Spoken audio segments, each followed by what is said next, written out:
사랑합니다. 네. 왜 웃으시죠? 진심으로 사랑합니다. 제가 몇몇 교회들에서 사역을 했는데 설교를 할 때마다 많이 고백을 했어요. 사랑한다고. 근데 보광중앙교회에서만큼 마음속 깊은 곳에서 쭉 끌어올려지는 고백을 할 수 있었던 적은 없었던 것 같아요. 사랑합니다. 네. 먼저 제가 보광중앙교회에서 주일학교를 보내고 청년 시절을 보내고 이 앞에서 열심히 찬양을 하고 이 앞에서 열심히 춤을 췄었을 때는 여기 위에 올라와서 말씀을 전할 거라고는 정말 1도 생각해 보지 않았는데 오늘 이렇게 여기에서 하나님의 말씀을 나눌 수 있도록 불러주신 하나님께 먼저 감사드리고, 또 저의 가장 연약하고 부족했던 모습을 가장 잘 아실 보광중앙교회 성도님들이 어떤 생각이셨는지 모르겠지만 저를 불러주셔서 정말로 감사합니다.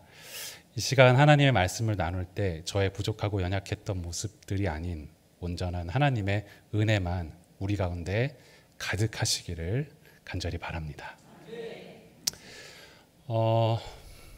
먼저 말씀을 나누기에 앞서 짧게 제가 어떻게 살고 있는지를 설명을 먼저 드리는 게 좋을 것 같아요. 사진 한 장 띄워주시겠어요? 저희 강릉에서 저희 교회와 인생서가의 모습을 담아왔습니다. 왼쪽에는 나그네 교회라는 입간판이 있고 오른쪽에는 인생서가라는 입간판이 있는데, 한 공간 안에 주중에는 인생서가라는 책방을 운영하고 있어요.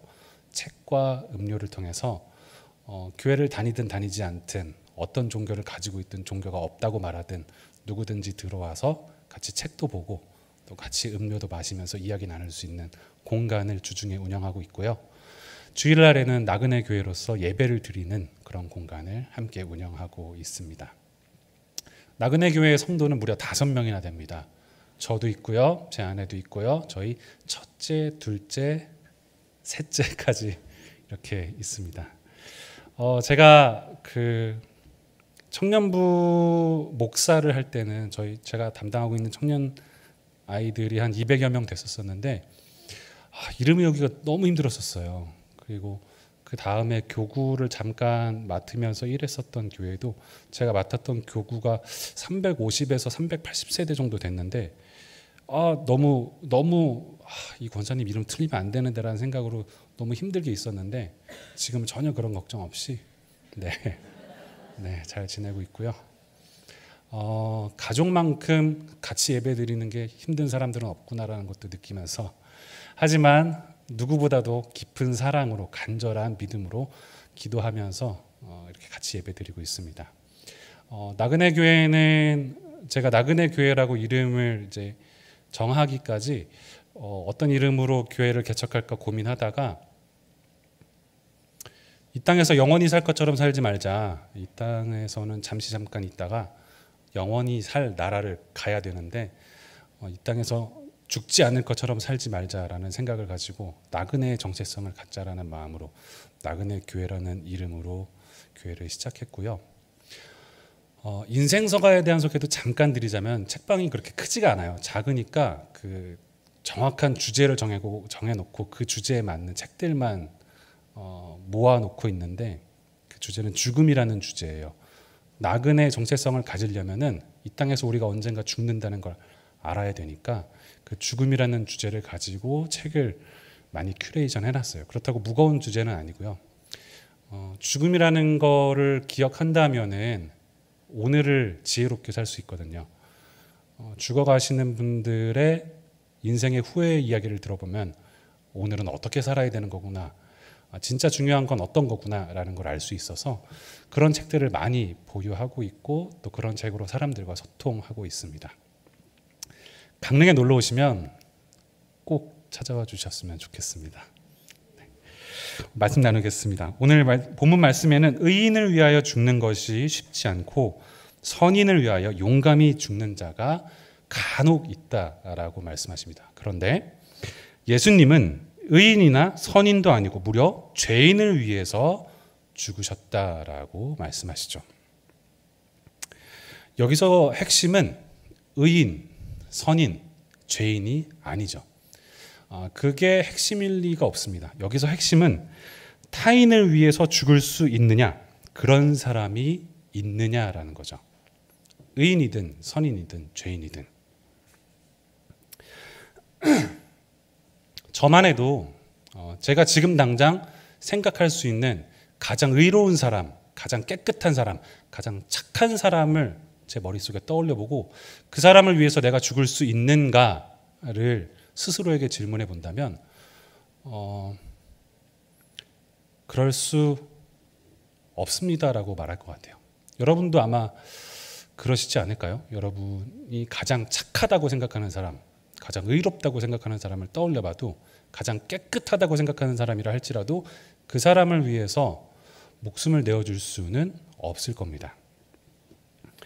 그래서 의인이나 선인을 위해서 죽는 사람이 있을 확률은 제로에 가깝다라고 생각해요. 오늘 본문 말씀에 간혹 있다라고 말씀하시지만 저는 그 간혹이라는 게 100명 중에 1명, 1000명 중에 1명 정도가 아니라 한 세대나 두 세대 그 중에 한 명이 될까 말까 할 정도로 거의 없다라고 볼 수 있을 것 같아요. 타인을 위해서 대신 그 사람의 책임을 다해서 죽어줄 수 있는 사람은 없는 거나 마찬가지다라고 생각합니다. 그런데 이 질문에 대해서 조금만 더 진지하게 깊이 생각해 보면 아주 없지는 않은 것 같습니다. 저에게 똑같은 질문을 의인이냐 선인이냐 죄인이냐와 상관없이 네가 죽어줄 수 있는 사람이 있냐라고 물어본다면 있습니다. 앞서 사진에 나왔던 저의 첫째 아들, 둘째 딸, 셋째 딸 혹은 제 아내, 제가 제 가족을 위해서 대신 죽어줄 수 있다고 말할 수 있습니다. 아마 저희 부모님도 그러실 거고 여러분도 마찬가지이실 겁니다.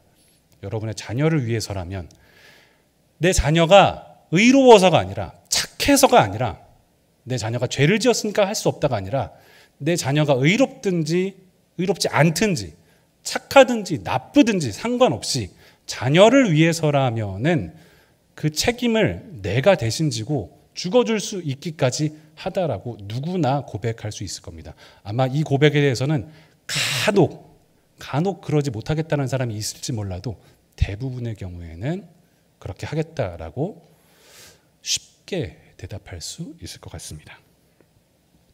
왜 그럴까요? 왜 의롭지도 않은데 착하지도 않은데 왜 자녀를 위해서는 대신 죽어줄 수 있을까요? 네, 들리네요. 여러분의 목소리가. 네. 자식이니까. 네, 다른 말로 하면 사랑하니까. 얼마만큼 사랑하냐면 목숨을 내어줄 수 있을 정도로 사랑하니까. 타인을 위해서 죽어준다는 게 불가능한 일인데 사랑하는 자식을 생각하면 가능한 일이 됩니다. 그를 살리기 위해서라면, 그가 잘 되게 하기 위해서라면 무엇이라도 할 수 있는 게 바로 사랑이죠. 그래서 오늘 본문 말씀도 그리스도께서 우리를 위하여 죽으심으로 하나님께서 우리에 대한 사랑을 확증하셨다라고 말씀하십니다.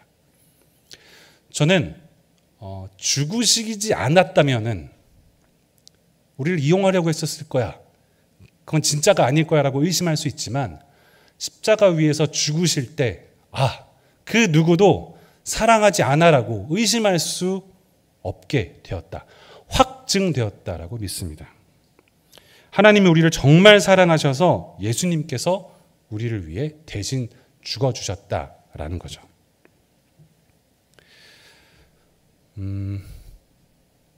저는 살면서 제 인생을 바꿔주는, 제 인생의 터닝 포인트가 됐던 몇 번의 순간들이 있는데 그 순간들마다 하나님의 사랑이 있었습니다. 하나님의 사랑이 없이는 저는 바뀌지 않았었는데 하나님의 사랑이 얼마나 크고 놀라운지 제가 안 바뀔 수가 없었습니다. 그래서 하나님의 사랑이 제 삶을 이끌어 간다고 믿습니다. 오늘 말씀을 준비하면서 그 사랑을 경험했었던 저의 순간보다는 제 가까운 사람 안에서 이게 진짜 사랑이구나를 느꼈던 경험이 생각이 났어요. 사진 한번 띄워주시겠어요? 저의 아내의 아버지 장인어른이십니다. 제가 신대원 다닐 때 3학년 때 제 아내를 만나서 연애를 했는데 저희 장인어른은 무려 치킨집을 하셨습니다. 신대원생에게 여자친구의 아버지가 치킨집을 운영하신다는 건 정말 대단한 일입니다. 네. 동기들한테 엄청난 인기를 제가 받았었습니다.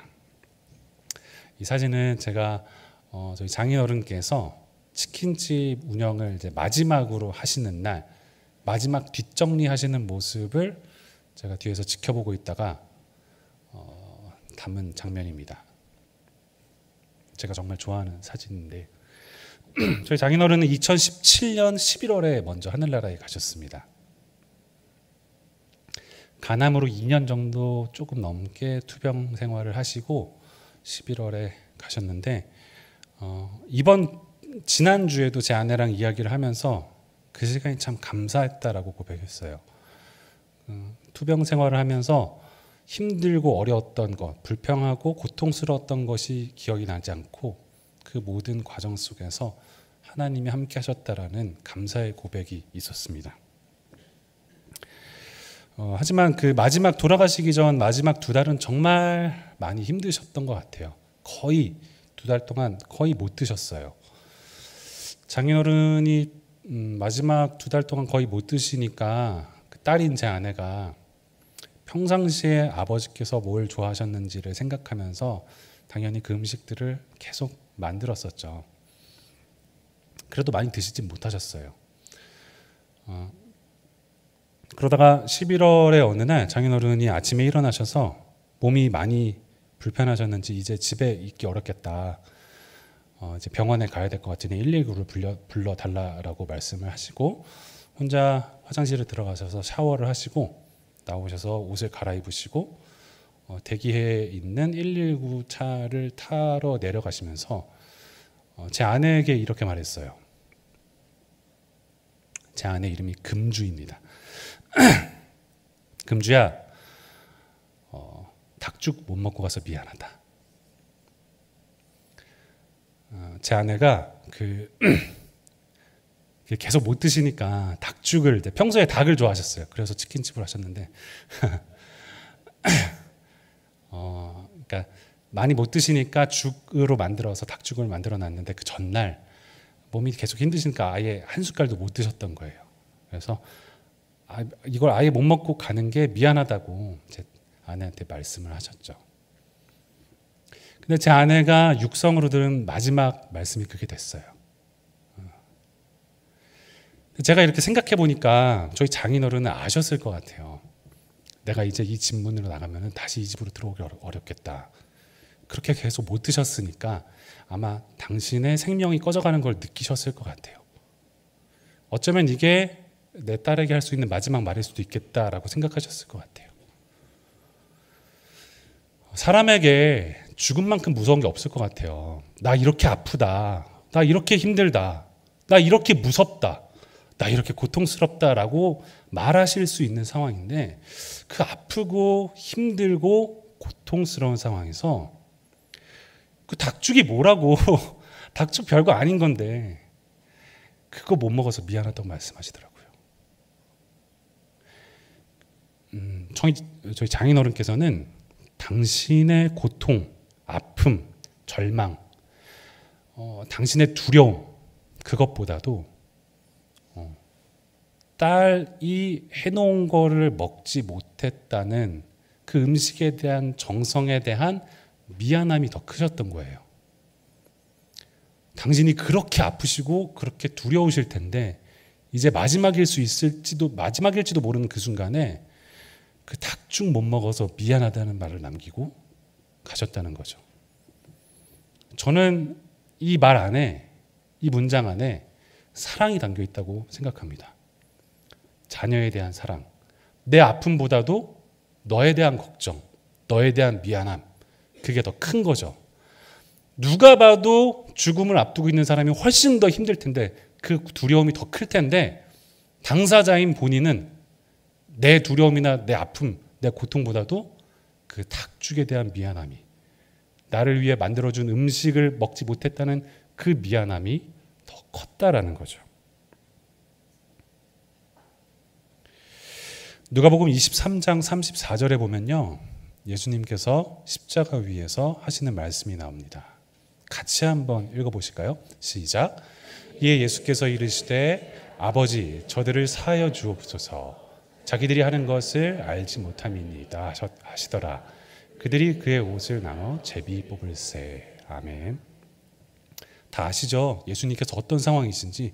예수님 다 채찍질 당하셔서 온몸이 상처로 피가 철철 나는 상황에 가시 면류관을 쓰셔서 그 아프시고 못 박히셔서 그 고통스러우신 상황 속에서 당신의 그 아픔과 절망과 슬픔 속에서 내가 얼마나 아프다, 내가 얼마나 힘들다라고 말씀하지 않으시고, 하나님, 저 사람들 용서해 주십시오. 무슨 짓을 하는지 모릅니다. 당신의 아픔이나 당신의 고통이나 당신의 힘듦이 아니라 그 아프고 힘든 상황 속에서도 앞에 있는 그 사람들, 예수님을 때렸던, 못 박았던 그 사람들을 더 걱정하시는 거예요. 예수님의 사랑이 당신의 그 아픔이나 힘듦보다도 그 사람들에 대한 걱정이 앞섰던 것이죠. 그런 말 있잖아요.